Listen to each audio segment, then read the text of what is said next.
Hello people, Rachna this side. Welcome to my YouTube channel. स्वागत है आप सभी का मेरे यूट्यूब चैनल पर। तो काफ़ी टाइम के बाद मैं फिर दोबारा से लाइव आई हूँ। This is the second time when I am live on YouTube.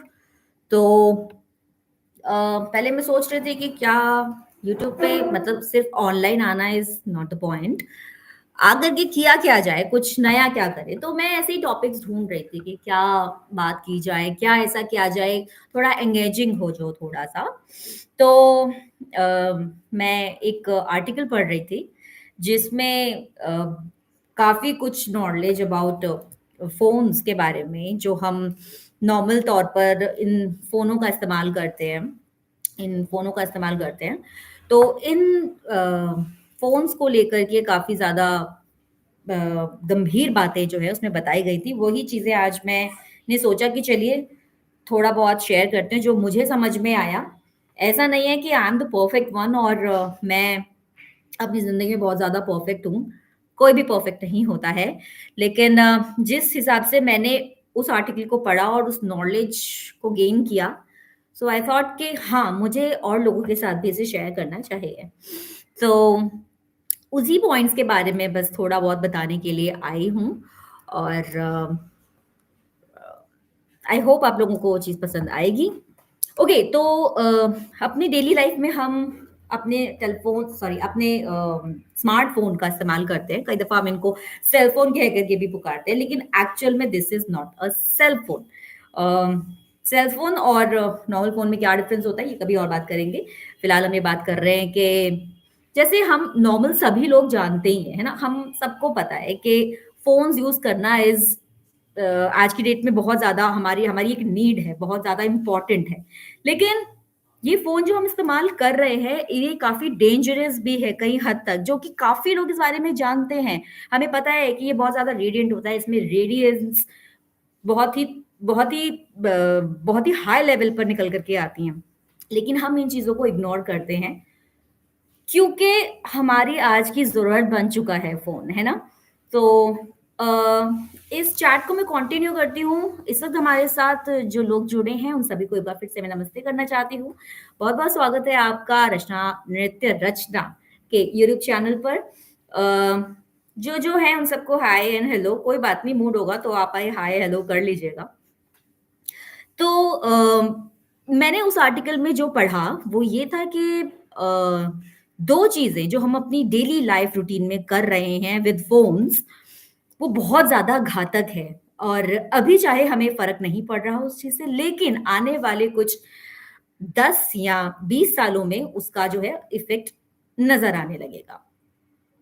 तो हम अपने फ़ोन्स पर जब किसी से भी बात करते हैं, कई दफ़ा ऐसा होता है कि ऑफ़िस जाते समय जब हम अपनी कार्स में होते हैं, राइट?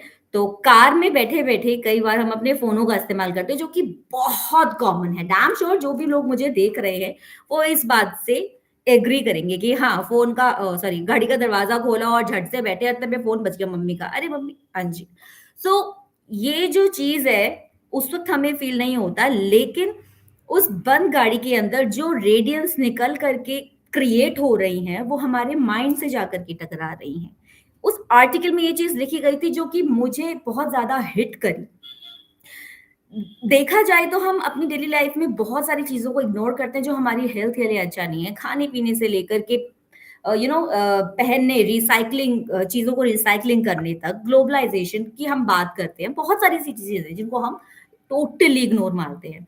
लेकिन जब ये चीज़ें हमारे सामने रैंडमली सामने आ जाती हैं और उन चीज़ों को हम गहन विशेष उसका करते हैं ना अच्छे से, यू नो तो हमको लगता है कि अरे हाँ यार, ये तो हम भी करते हैं, तो तब ज़्यादा इंटरेस्ट बढ़ता है, राइट? तो मैं जब वो आर्टिकल पढ़ रही थी और उसमें वो चीज़ लिखी थी कि कार के चलाने के टाइम पे या कार में आप बैठे हो, को-पैसेंजर बने हो और तब गाड़ी चल रही है, तो क्या होता है कि उसका एक साइंटिफिक रीज़न ये रहता है कि मूविंग कार में जब-जब आप मूव कर रहे हो, तो उस मोशन के साथ रेडियंस और भी ज़्यादा तेज़ी से प्रभावित होती है, जो कि हमको अफ़ेक्ट करती है, हमारे ब्रेन को अफ़ेक्ट करती है। तो पहला तो एक ये कारण था। कि ये पॉइंट ने मुझको एकदम हिला दिया कि हाँ यार, ये होता है। मुझे पता है ऐसा होता है, लेकिन जाने-अनजाने में ये चीज़ जब मैंने पढ़ ली, तो आई थॉट कि ओह माय गॉड! ये तो डिज़ास्टर है जो हम बहुत दफ़ा करते हैं। सेकंड चीज़ जो उसमें ये लिखी गई थी कि हम लिफ्ट का बहुत इस्तेमाल करते हैं और बहुत लोगों से मैंने सुना भी है, मैंने कई जगह पढ़ा भी है, लेकिन ये पॉइंट मैं अभी क्योंकि इस तरह से रेज़ कर रही हूँ, तो ये पॉइंट को भी मैं ऐड ऑन कर रही हूँ।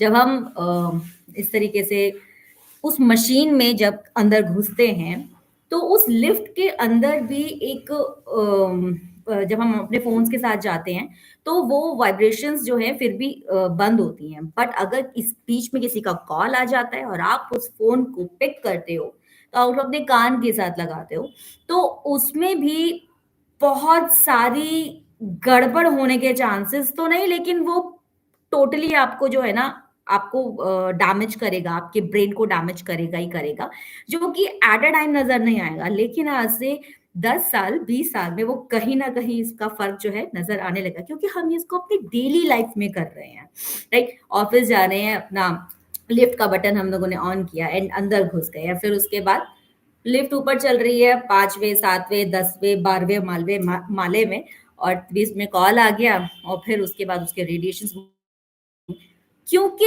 इसकी वजह ये है कि वो डबल इफेक्टिव तब हो जाता है जब आस-पास की एरिया कवर्ड होती है, बंद होती है, और वो एक धातु से बनी हुई चीज़ के अंदर हम अगर घुसे हैं, चाहे वो गाड़ी हो, चाहे वो लिफ्ट हो, तो उसमें वो रेडिएशंस टकरा करके बाहर नहीं जाने वाले। वो हमारे सर पे भी टकराएँगे, वो आस-पास की कवर्ड एरिया में भी टकराएँगे। सेम ऐसा घर में भी होता है, इसीलिए कहा जाता है कि जो वाई-फाई राउटर होता है, उसको काफ़ी दूरी पे जाकर के लगाना चाहिए, जिससे कि वो जो रेडियंस आस-पास में घूम रही हैं, वो आप तक मुश्किल से पहुँचे। पहुँचेंगी तो ज़रूर, लेकिन मुश्किल से पहुँचे। आप आसानी से एक्सेस आपको नहीं मिल पाए उसको आपका। तो ये चीज़ें हैं। इसके अलावा मैंने उस आर्टिकल में एक चीज़ जो है और इसका मैंने गहन अध्ययन किया। चीज़ ये थी कि उसमें एक लिस्ट दी गई थी, और ये लिस्ट कुछ इस प्रकार थी कि इसमें काफ़ी सारे फ़ोन्स के नाम इसमें दर्ज किए गए थे, जो कि जिसमें ये बता रखा था कि इस वक़्त सबसे ज़्यादा हाई रेडिएंट फ़ोन जो है, जो कि सबसे ज़्यादा खतरनाक हो सकता है ह्यूमन बीइंग के लिए, वो उन उन चीज़ों के उन फ़ोन्स के नाम जो है उन लोगों ने लिखे हुए थे। तो हेलो, हाय, जो हमारे साथ जुड़ रहे हैं उन सभी को नमस्ते, सलाम।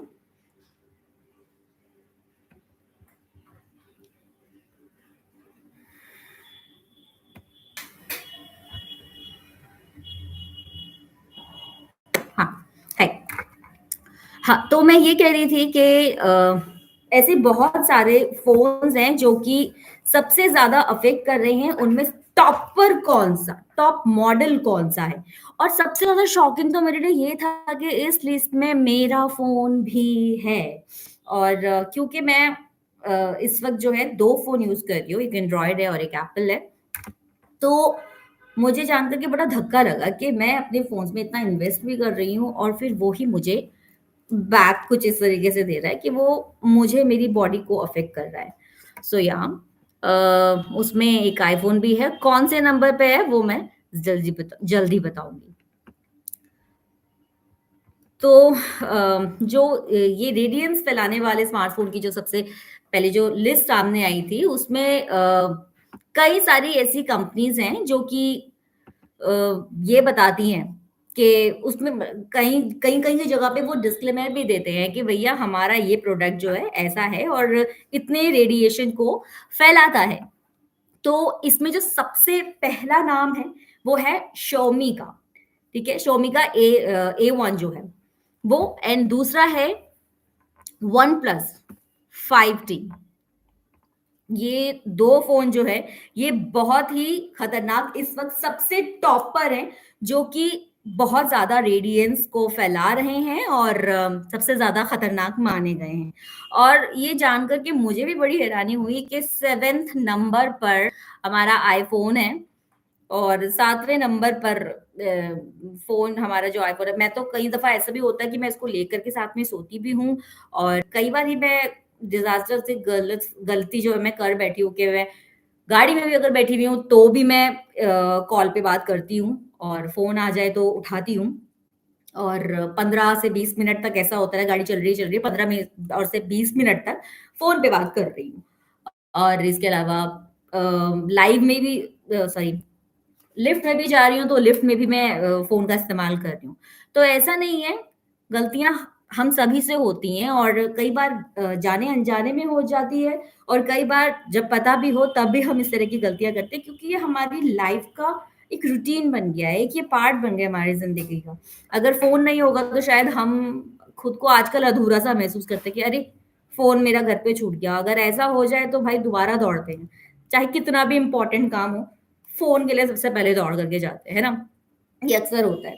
तो यही कुछ चीज़ें थी जो कि मुझे शेयर करनी थी और मैंने सोचा कि जो मैंने आज पढ़ा है या फिर मैंने जहाँ से ये थोड़ा-सा ज्ञान लिया है, तो थोड़ा-सा आपके साथ भी शेयर करूँ। और ठीक है, अगर नेक्स्ट टाइम मैं कुछ और ऐसा पढ़ती हूँ और मुझे लगता है कि आप लोगों के साथ शेयर करना चाहिए, तो I will be back again. तो आज के लिए फ़िलहाल इतना ही, हम जुड़े रहेंगे यूट्यूब पर एक-दूसरे के साथ, तब तक के लिए ओके टाटा बाय-बाय।